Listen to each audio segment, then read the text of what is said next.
Do I have Sit down. Do I have the same rights? You want me to hold you in contempt? Sit down. In that blue chair. Do I have to Sit down! All right, guys, this one's an absolute heater. The judge in this clip is one of the most non-nonsense judges I have ever seen. He doesn't hold back for a second. Here he shuts down the sovereign citizen so hard you can almost feel the awkward tension through the screen as she stumbles over her words trying to keep up. It's seriously entertaining to watch justice like this. Also, huge shout out to old Squishy Gardner for finding this gem of a clip here. And also let me know what you guys think. Are sovereign citizens just funny, or do they make your blood boil? It's kind of a mix for me, but let's go ahead and dive right into this heated clip here. Ma'am. I'm sorry. I'm just trying to get my stuff situated so it's ready here.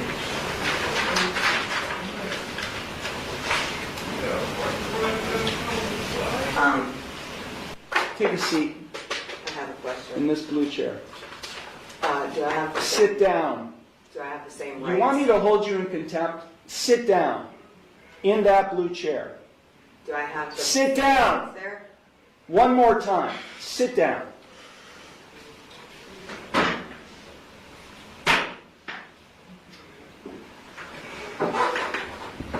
Now you'll answer my questions. Got it? Did you understand all of the rights and plea options that I explained to you? No, I do not understand. Okay. Then I will enter no plea to the charges I object. filed against you. Well, let me just explain to you. You are charged, and I do have a signature on the citation which shows you've been served. You are charged with one count of no operator's license, a minor misdemeanor subject to a maximum fine of $150 plus court costs. You also are charged with one count of expired plates, also a minor misdemeanor subject to a maximum fine of $150 in court costs. I will enter no plea to these charges against you. You already have a pending. You already have a pending. I object. What do you object, Ms. Ma'am? Because I did not enter that plea. Okay, so you tell me how you would like to plead: guilty, not guilty, or no contest. I'm not. First, I have to correct the standing, which is I am not the ens legis non degear. I am the authorized agent to the decedent estate.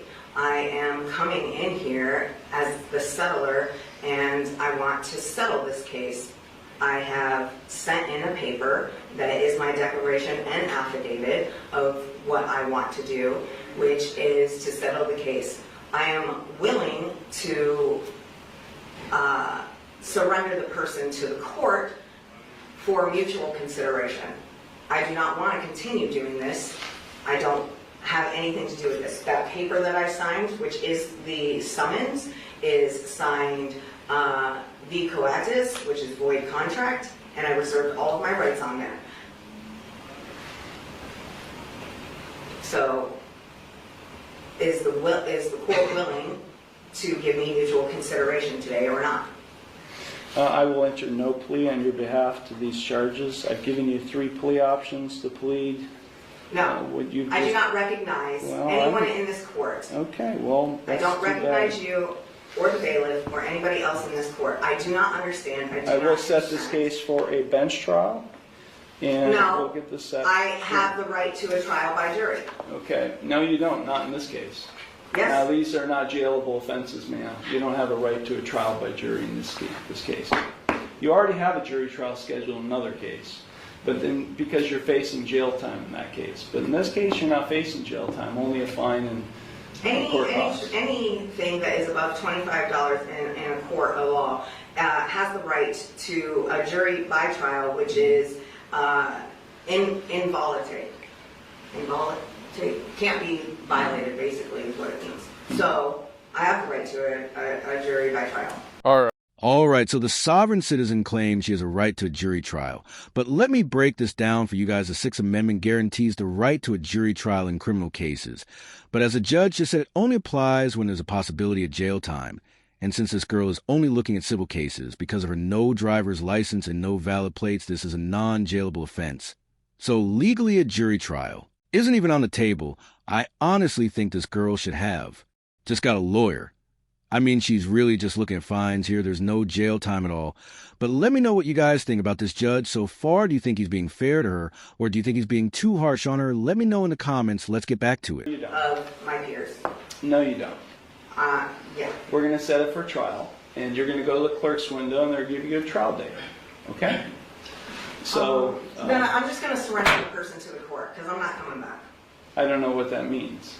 You do know what that means. I don't know what that means. I am not the enslegious non de guerre. I told you I that. don't know what that means either, ma'am. I've been practicing law for 36 years, and what you've just said to me has no meaning to me whatsoever.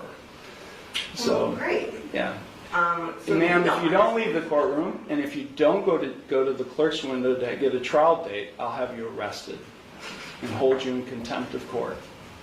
With what contract? There is no contract. I know You're looking at the contract.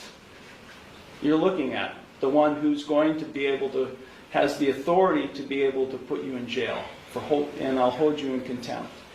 So let me say it one last time because we have other cases to handle today. If you don't leave the courtroom and go to the clerk's window and get a trial date, which is what I'm scheduling in this case, I will hold you in contempt of court and I'll have you arrested. So, contempt of court for what? What contempt? For not doing what I'm telling you to do, which is to go to the clerk's window and to get a trial date. You're the trustee and I'm the beneficiary. No, there is no trust relationship here. No, there isn't. I've drafted many trusts, and there is no trust relationship between the judge and you, the defendant. Yeah, because you are not the beneficiary, and nor am I the trustee. Yes. Yeah, that's just not how it works, man. It Not is. how it works. You either go to the clerk's window now and get a trial date, or I'll have you taken into custody now. You got it?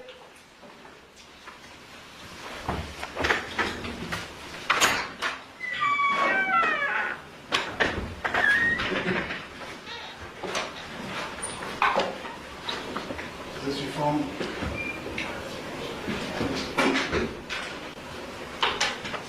Once again, huge thanks to old Squishy Garter for finding this clip. This one was very entertaining to watch. I honestly really like how this judge handled the sovereign citizen. Seriously, we need more judges with backbones like this one who aren't afraid to put people in their place. I mean, this girl barely even got to speak, and honestly, that's how it should be. Sovereign citizens coming with their wild arguments, acting like the law doesn't apply to them. And the judge shut that down very fast, and threatening contempt best move ever. It sends a very, very clear message that they're not fooling anybody. A judge with jurisdiction can really make these people realize they're just trying to play their script, and it doesn't fly in real court. According to the law, sovereign citizens don't have any special rights that exempt them from the legal process. Their claims of not being subject to law are based on nothing but misunderstandings or outright nonsense. When people come into court and try to use these sovereign citizen arguments, it can be really frustrating because they're just trying to play the system, obviously.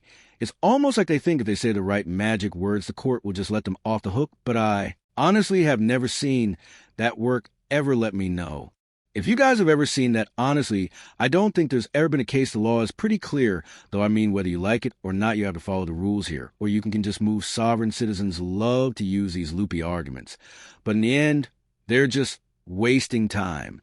But the judge here, he made it very crystal clear that that wasn't going to fly. But what I really appreciate about this judge is how he maintained control of the situation here. These sovereign citizens tend to ramble on and on, just trying to convince the court that they're exempt from everything. But the judge didn't let her derail the whole process. He called her bluff, and that's exactly what needs to happen more often in these cases. You see it far too often, There's a soft judge with a crazy sovereign citizen, and then the sovereign citizen just talks over the judge, and then the judge just has no power. In the room, it's honestly really weird, and I don't really understand why the judges in those situations don't kind of fight back and threaten contempt. But let me know what you guys think about these sovereign citizens. Are they just mentally ill, or are they really just trying to weasel their way out of the court system? I mean, it's hard to tell whether they genuinely believe this stuff, or if they're just trying to avoid the consequences of their actions Either way, it's always entertaining to watch how judges handle these situations. Personally, I think there's kind of a mix of both going on. Some of them might believe they're nonsense, while others are just trying to dodge the legal system. Either way, it's still a mess to deal with. But if you guys enjoyed this video and